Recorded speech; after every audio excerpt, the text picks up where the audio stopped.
Hey, Coach, just following up on something you said earlier this week, you mentioned the importance of building relationships and how in your second season you wanted to kind of continue that. What steps did you take over the off season and now in the wobble to really ensure that you guys are in a better position in terms of relationships and communication as you guys prepare to start games? Yeah, I mean, I think that, time has really, uh, this time that has been forced on us due to the circumstances of COVID-19 and I think the impact of, some of the conversations we'll continue to have over social injustice, et cetera, that have kind of extended this time where we were all trying to figure out, what would be next. Um, it forced us to communicate in different ways than we would have maybe in a traditional off season. Most of our players would have been in foreign countries on several different time zones, different obligations and commitments that maybe would have not made it impossible, but just disrupted our ability to communicate as much as we did over the last several months. And so, I think we've tried to build upon the way we're all communicating now in terms of the virtually, online, digital, texting, Zoom chats, etc. And I think that's helped all of us. I know it's helped me a lot. John W. Davis with Winsider. Good West Coast morning to you, Coach. How you doing? Sir, I'm good, John. How you doing? Doing well, thank you. Really simple question for you. In your second year, what's your role? Yeah, short question. I don't want to say simple. But no, I think my role is to serve the best needs of our players. I think that's what every coach's role is, honestly. We were kind of texting each other late last night as coaches about that. That is my role and that is our role to do whatever it is that is necessary to allow our players to be the best versions of themselves as players, as women.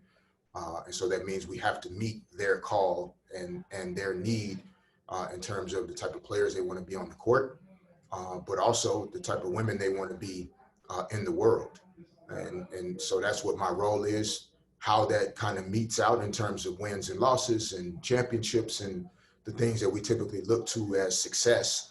I think we have to reconsider those things. I lost my longtime high school coach a couple of weeks ago.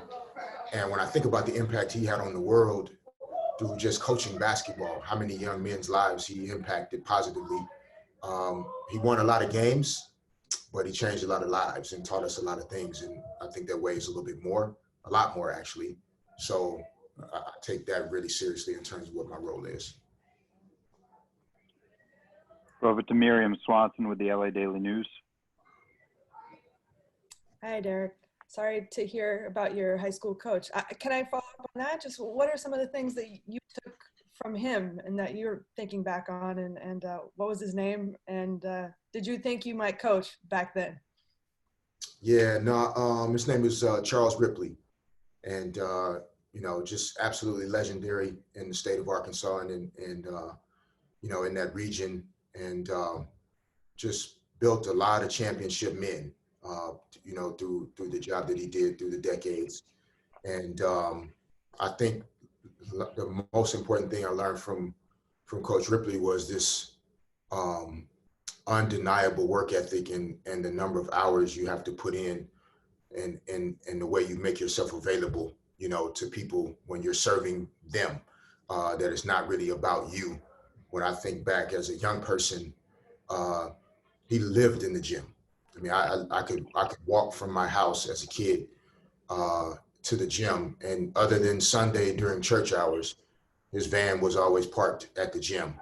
And that type of availability and accessibility, whether you're a head coach, assistant coach, whatever role you are on the staff, being available for your players, being accessible, but also holding them accountable to playing the game the way it's designed to be played, and that's as a team. Not one person was bigger than that Parkview High School program. We won a lot of championships over the years. And there's no one person bigger than the LA Sparks. It'll be here for a long time. It's been here for 20 plus years, and we have to treat it the right way.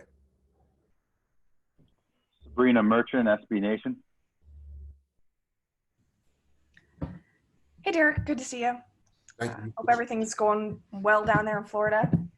I'm curious just regarding the setup of this season with the schedule. Like, it seems like most of last year you went with a 9-player rotation during games. Because the games are so much closer together this year, are you planning on using more players at a time, or how are you figuring that out?